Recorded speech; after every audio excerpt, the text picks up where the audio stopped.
ప్రజాగళమే మా బలమంటూ ఎప్పటికప్పుడు తాజా వార్తలను అందిస్తున్న 3T టీవీ మీడియాకు స్వాగతం. షాద్నగర్ పట్టణంలో తేదీ 3/4/2026 రోజున ఉదయం 5 గంటల సమయంలో మక్బూల్ పాషా అని కంచెచెర్ల మండలానికి చెందిన ఒక వ్యక్తి వచ్చి ఫిర్యాదు చేయడం జరిగింది. ఫిర్యాదు ప్రకారం ఫిర్యాదు చెప్పిన విషయాలు ఏమనగా తన దగ్గర 10 లక్షలు ఇస్తే 30 లక్షలు ఇస్తామని చెప్పి కోటేశ్వరరావు ద్వారా రామ్మోహన్ అని వేణువంటి వ్యక్తులు ఆ డబ్బులు తీసుకొచ్చి షాద్నగర్ ఇస్తామని చెప్పంటే ఆయన కంచెచెర్ల నుంచి మన షాద్నగర్ వచ్చి షాద్నగర్లో బస్ స్టాండ్ దగ్గర వెయిట్ చేసిన క్రమంలో రామ్మోహన్ అండ్ వేణు అనే వ్యక్తులు వచ్చి ఆయన్ని తీసుకొని మన సిఎస్కే విల్లా నెంబర్ 412 దగ్గర తీసుకుపోవడం జరిగింది.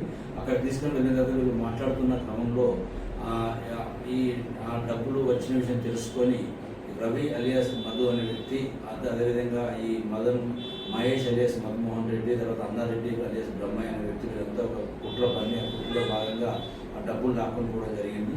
దీనిపై మన షాద్నగర్ ఇన్స్పెక్టర్ సీతారాం ఆధ్వర్యంలో కేసు నమోదు చేసి ఎస్ఎస్ శ్రీకాంత్, అదేవిధంగా శివారెడ్డి, తర్వాత జాకీ కానిస్టేబుల్, తర్వాత కరుణాకర్, మోహన్, తర్వాత మిగతా సిబ్బంది అందరూ కూడా ఇన్వాల్వ్, శ్రీనివాస్ గౌడ్ సిఐ గారు వీళ్ళంతా కూడా ఇన్వాల్వ్ అయ్యి ఈ నేరస్తుని మన్మోహన్ రెడ్డి అలియాస్ మహేష్, అదేవిధంగా బ్రహ్మయ్య అలియాస్ అన్నారెడ్డి వీళ్ళిద్దరిని అరెస్ట్ చేసి వాళ్ళ దగ్గర నుంచి ఒక 6 లక్షల రూపాయల నగదు, అదేవిధంగా 3 సెల్ ఫోన్లు, ఒక స్కోడా కార్ను స్వాధీనపరుచుకొని దీనిపై కేసు నమోదు చేసి వాళ్ళని రిమాండ్ పంపడం జరుగుతుంది.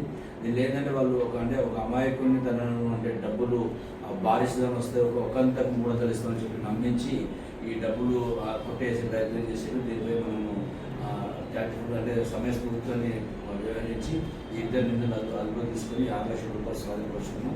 ఇలాగే కొంతమంది అక్యూలు పదాల్లో ఉన్నారు. పదాల్లో మధు అలియాస్ రెడ్డి, బిగి వెంకటేష్, మైపాల్ మరియు చంద్రశేఖర్ వీళ్ళ గురించి ఇక్కడ టీములు ఫామ్ చేసి తిప్పడం జరుగుతుంది. ఈ ఎవరైతే మన సిపి గారి సూచనల మేరకు డీసీ గారి ఆదేశాలతో ఈ టీం అందరూ కష్టపడి పనిచేసి వాళ్ళందరూ ఇవ్వాలి.